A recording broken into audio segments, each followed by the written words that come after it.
So hang on because the washing machine is beeping. Oh, sorry.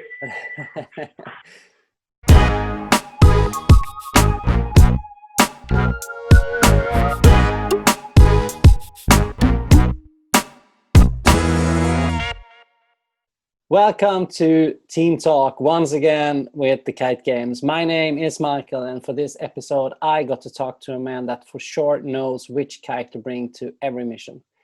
But first, if you haven't seen or heard that last episode with Claudiu from the US team with the game's most difficult name, OMW2FYB, go check that one out and find out what that stands for. Today, my guest was Dave de Jonge from We Test Kites team. They are a team of people based in Holland on the same spot as they do the Megaloop challenge, a competition that they actually are part of, working, for example, with as a safety team there. And we got to talk to him about that, of course, and what his thoughts about the competition this year is. Also, he let us know a bit about one interesting test that they've just completed that will be released soon, where they have tested the strength of harness hooks. Make sure to keep an eye out for that, and I will link, of course, to their account and to their website below. Without further ado, it's our great pleasure to share this episode with you. Ladies and gentlemen, Dave, the young one from We Test Kites.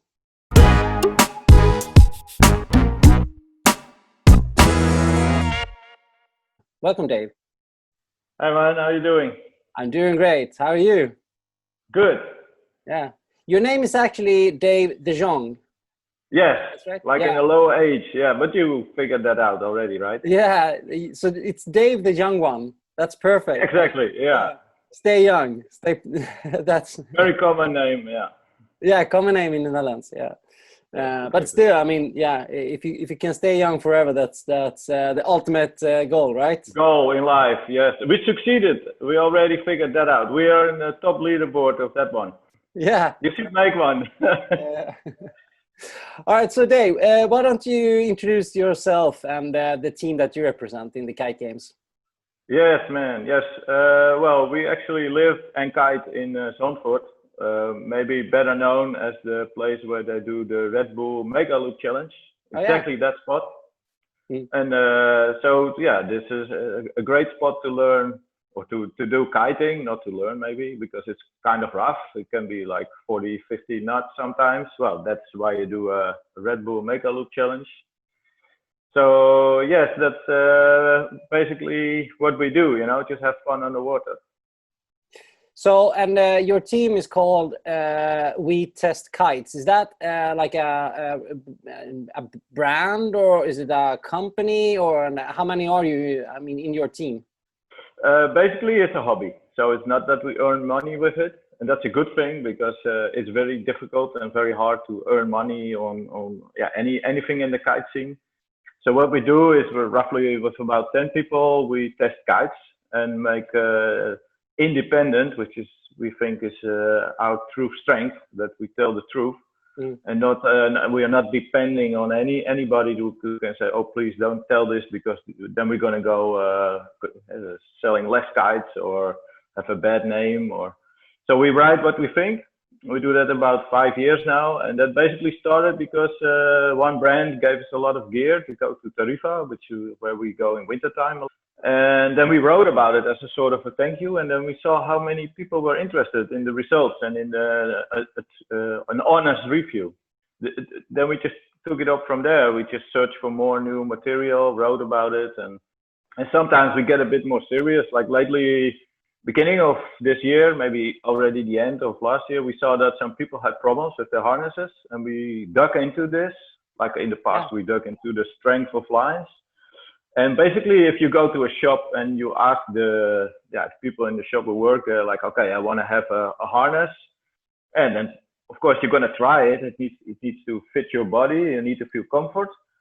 But if anybody asks how strong is this harness? Is it stronger than the other one, or we do ride with 5 meters in 45, 50 knots, and then you don't want to have a hook that's going to bend or to break.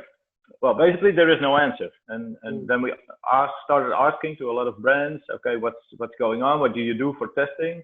Some brands were really open. It was surprising how much they do. Some brands just said, well, you know, that's a secret. But in the end, we got like 6 or 7 different hooks, spreader bar with hooks, and we got a test bench, and we started to work on that, and just to find out which one is the stronger, that you can have a choice, that you say, okay, I'm a really heavy guy, or I'm really riding in heavy conditions. You can choose maybe for a more expensive one, but also more stronger. So this is a test that you have done quite recently, and you will post the result on that on you. You have a website, right? WeTestKites.com. Yeah, exactly. So working on the data now, it's really a lot of work. So yeah, some mistakes made, of course, because it's a first time. So yeah, we didn't have 2 or 3 harnesses of each brand. Most of them just one. So if you break one, if you damage one, then it's quite difficult to perform additional tests. It just becomes ununion. So yeah, it's quite interesting. You know, it's more fun than actually work. I think it's interesting too. I read something just recently that I think it's the GKA. They are starting some sort of an ISO standard for I think it was the quick release system. They want to have. Correct. Yeah. So do you think we will see more things like this? For example, when it comes to strongness of the harness hooks, etc. Well, there are a few, of course. It's kind of nice that there will be standards. I think Core actually changed their bar because of this. So some brands do really adapt. I'm not sure if it will really help the safety, because a brand doesn't need to fulfill for this standard. And I don't think kiters are really asking for it. When you're in a shop, are like, okay, I want to have a standard. But maybe it will help for the future. That a lot of brands just do it because it's in the back of their mind. It really is necessary, not so much for the outside world. But it's interesting. It's a good first step, but it's not that tomorrow everything will be safe. You know, there is still problems that need to be addressed. All right. So you mentioned that you're in the same spot as the Megaloop Challenge before. I actually heard that you and your team are a bit involved in the Megaloop Challenge. Yes. Yeah. Can you tell us about that? Sorry, we're not one of the participants. But that actually, would be amazing, though. Yeah, that would be amazing. We are far too good for that. You know, we don't want to embarrass the young kids. Now, back to reality. What we do maybe is even as important. What the riders do is we take care of the safety. So, of course, there is a lot of people there with jet skis and boats, but their main focus 90% of the time is, of course, swimmers. So our role is to be telling them, helping them be on the back of a jet ski, etc., to rescue the kiters. For example, the last Megaloop Challenge, there was one guy, I think his name is Luke. He had his bridle wrapped around the tip of his kite. Well, if you are a regular beach marshal, probably you will have difficulty understanding what's going on. But we know exactly in such situation what to do. So we have to jump on the back of a jet ski or lie down and go to the kite. And actually, I did that a couple of times, and I think they're very satisfied with Red Bull that we do it. Most of the things that go wrong is in the last minute of a heat, when you know you're in back your competition. You think, oh, I'm behind. This is the last move I can make. I will just try something which is on the edge, which I can do, and most of the guys end out really far downwind, which is outside of the camera angle. Can you remember when Steven Akkersdijk came down in one of the first versions? We were also there to help him. I've seen. I think he goes out of frame when the incident happened. But I heard him talk about it too, and I've seen footage from it. Yeah, and I think if you were there, you would have seen that the rescue team was there within seconds, literally. Yeah, I think maybe at maximum 10 seconds. The guy jumped off his jet ski, pulled him up out of the water because he was out. He was maybe half a minute unconscious. He got some water in his lungs, but I think in maximum 10 minutes he was pretty much okay again, you know. And So yeah, How, the beach marshals, what we do on the Red Bull Megaloop is something really proud of. We practice a lot. So yes, that's something important, I think. and just short yes or no. Do you think the Megaloop Challenge will happen this year? It could have happened this year already, maybe 10 times, because we have Yeah, I'm had talking a about, of brilliant course, with the season. pandemic and everything going around. No, I don't think so. You don't It's think so? too No. much of a hassle. No, I think it's going to be next year again. Yeah. All right. Going back to a little bit about the kite games. How did you hear about the kite games to start with? Yeah, we heard you on the interview on the podcast with Adrian, kitesurf365.com. Yeah. So yeah, it was kind of funny. We yeah, sort of always listen to what's happening there. Sometimes it's really interesting. Sometimes it's a bit chit chat, rumors and. But then, so we dug into the website, into the rules, and we thought, well, maybe we can score 1 or 2 points here and there, the IKEA stuff and cleaning the beach, and so yeah. So what made you decide to sign up? The fun part. Yeah, we're not so much into competition. Yeah, it's more about the fun and fun amongst the 10 persons that are in the team and talk about, okay, let's score a point here or there, and but things like rescue on the beach, cleaning up, the IKEA stuff sounds interesting, so we have to go there. Yeah, things like that. The fun part. Yeah, is there any specific mission that you? There's a category of just fun tricks. Is there anyone specific that you're aiming to? We want to do that one. We did it the other way around. So we skipped the ones that we thought of were maybe too easy. Yeah. Well, read. Not fun enough. Yeah, not fun enough. Yeah. It would take ages to get a few points there. So yeah, our mission is to have the funniest things, not the hardest things, because that the unhooked stuff.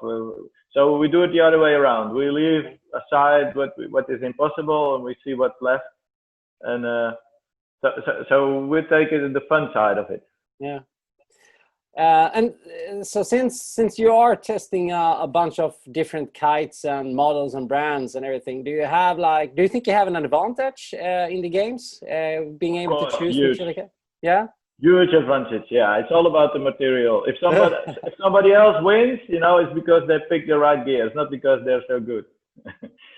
No, I mean, it helps, of course, a little bit, but it may be 10 or 20% maximum. Of course, there is some kites that are really are pulling too much or are too slow or whatever, but people won't participate when they're using the wrong gear. So I don't think it will help. Is there any kite that you have tested that surprised you the most? Oh yes, very much. Mostly a negative sentence. But, it's a very recent kite which you only can order online. So it's like it's not a very regular brand, but everybody knows the brand. But it's a 3-strut kite, which is the most heavy which we have ever measured. Yeah. So when you just have the kite, and which is something strange because you see all the new material and the new techniques, the weight is going down, of course, but this one is vice versa. Yeah, that wasn't really helpful. Having fun, it's too nervous, all over the place, on and off. And so yeah, that is one of the latest kites we tried. We're also testing the Decathlon kite. Do you have it in Sweden, the Decathlon? No, I think it's a French company that has in Europe some stores. Yeah, we have. Do they all have their own kites? Because we have the store Decathlon. Yeah, Yeah, they released it a few months ago, and we can test it. Yeah. The rumors are that it has something to do with Ocean Rodeo, but we still need to see it. But if you change a little bit on the bridle or whatever, it can be a completely different kite. So it would be interesting to see if we actually tested their board years ago, and well, it was okay. It was a bit radical. It was what you would expect if you have one kite or one board, that it would be like an entrance level material. Well, the board isn't. It's very stiff and very hard, but actually fun to ride with boats. Very strange. Okay, so I would like to give you the opportunity to challenge anyone out there to the Kite Games, and if you give me their like Instagram account name, I can tag them in this post as well. Do you have anyone in mind that you would like to challenge? If we have to mention somebody else, I mean, normally we would have gone to Tarifa in March and stuff, you know, to do a lot of testing, and actually we built up also a lot of a big group of friends there. Yeah. And hang on, because the washing machine is beeping. Oh, sorry. Do I lose points if I do a lot of household things? Do we lose points? Okay. Not in the game. I think you would gain points if you have someone you live with, so that's fine. But anyway, so Tarifa, a lot of friends, and I don't think they're participating in your competition, and we miss them. You know, we didn't see them in March. Normally, it's like really nice for them as well, because we are always there in off season, so they're really in a different atmosphere. Now it's summertime, busy, and so maybe if you can get in touch with them. One of them is a Malaysian guy, which his first name is Basri. If you can get in touch with them and ask him to compete, then Basri Halim. Yeah. Yes, exactly. Yeah. I actually don't know him. He's been living in Sweden for a while. I know. Yeah, I will tag him.